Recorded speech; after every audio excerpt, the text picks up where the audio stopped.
An Egyptian criminal court has upheld a travel ban imposed on the ousted President Hosni Mubarak. The decision prevents the former leader and his family from leaving the country. Their financial assets and property in Egypt have also been frozen. Well, staying with Egypt, and the former head of state security, Hassan Abdelrahman, has been detained by the military.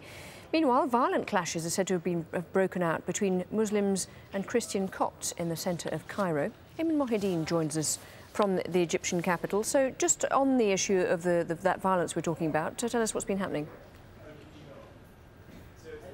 Well, for the third straight day, Lauren, Egypt's Christian minority community has been protesting in various parts of Cairo after an incident on Saturday when their church in a Cairo village was essentially burned. And since then, they have been protesting, demanding an end to state discrimination against them. They want equal rights, and they have been protesting in various parts. Today's protest happened in an area just on the outskirts of Cairo. They cut off one of the major highways. They also cut off one of the main highways here in the heart of Cairo. But the incident where the clashes happened in an area just outside of central Cairo, and it was there that Muslims and Christians clashed. The protesters burned tires, blocked the highway, and that certainly angered some of those on the road. The military intervened, fired shots in the air to try to break up the protesters from clashing with one another. There was military helicopters flying overhead, but it really underscores that there remains, despite the sense of euphoria that has gripped the country over the past several years, some really strong undercurrents of ethnic tension, particularly when it comes to the issue of Christian rights here. They've been demanding for several years equal treatment. They have not been getting that. The new incoming prime minister has vowed to address their grievances, and they have promised to rebuild that church that was attacked on Saturday as quickly as possible. And Ayman, I gather there was also a bit of tension with a march with women in Tahrir Square.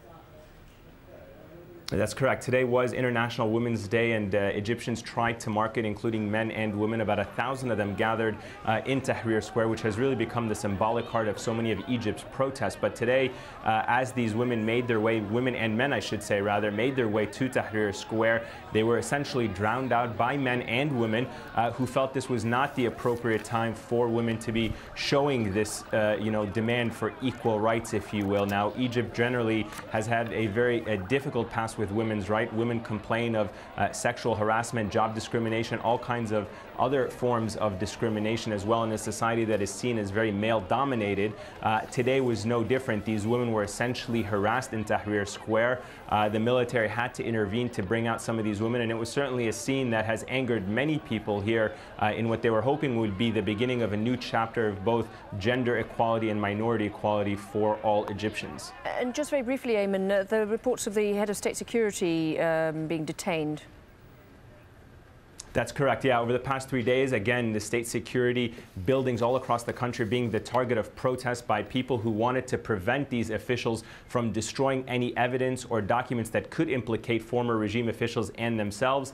Over the past 24 hours, 47 senior officers were arrested. Today, the former head of that state security agency had been taken in by the military into custody. No charges yet filed against him, but we are expecting an investigation into what role he may have played to become more apparent in the coming days. But for now, he's in the custody of the military for allegedly ordering the destruction of that evidence in state security possession. Okay, Ayman, thanks very much indeed. Ayman Mohideen.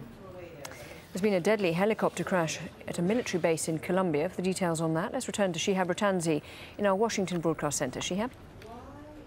Thanks, Lauren. 5 people were killed and several injured after 2 military helicopters collided on Monday. Rescuers at the military base in Tolima scrambled to help the injured after the 2 aircraft clipped propellers during training exercises. Local media report that there were no mechanical problems with the helicopters and human error was most likely the cause. In Mexico, a gun battle in the western town of Abasolo has left at least 18 dead. That's according to state authorities in Tamaulipas. The area is at the center of a turf war between rival drug gangs. State and federal security forces have been dispatched to the town. Civil liberties groups in the U.S. are condemning President Obama's order to resume military trials at the U.S. prison at Guantanamo Bay in Cuba. They call the continued detention of prisoners a, quote, stain on America's reputation.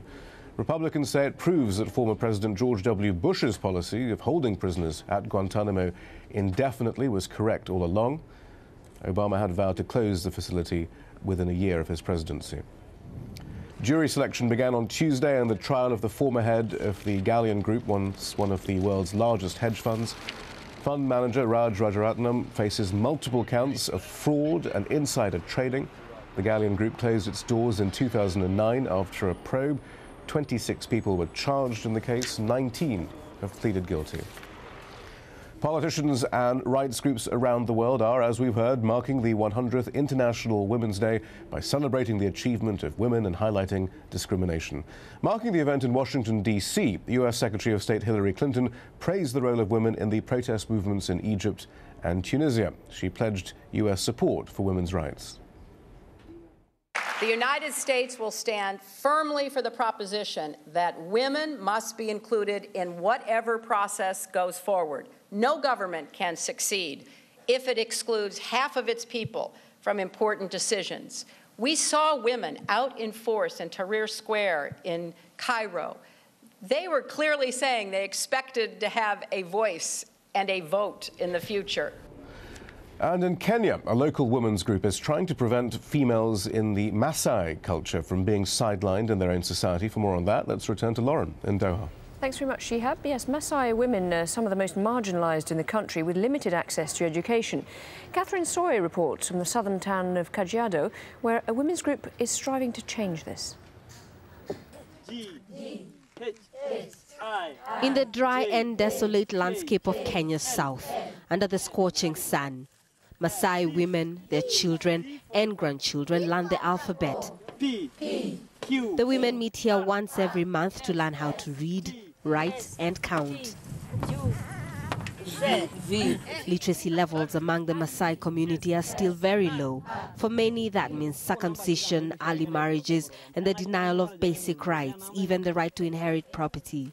Women from this part of the country have been marginalized for so long, but these ones here are determined to change the odds, and they believe that education, no matter how basic, is a key to their empowerment. Jane Lanoi escaped circumcision at a young age. She returned in 2004 to help women stand up for their rights. It was not easy. I'm a woman, and I'm supposed to be in the community to be very silent, to be seen, but not to be heard. So when I came in and I said that I had something that I would want to share with the community, the first community meeting, nobody showed up, including the women. After a lot of persuasion, Emily Mukolo was one of the first women to listen to Jane. Now she's earning a modest allowance, making beaded ornaments for sale. But she still has to delicately juggle her home life and her beadwork so as not to upset her husband. Our men don't give us the freedom to work. Even now, we have household chores from dawn to dusk and have to carry our beads everywhere in case we get a little time in between the chores. This has, however, not deterred the women here, all 130 of them, all with a passion to change a culture that has for so many years relegated them to the sidelines. Catherine Soy, AlJazeera.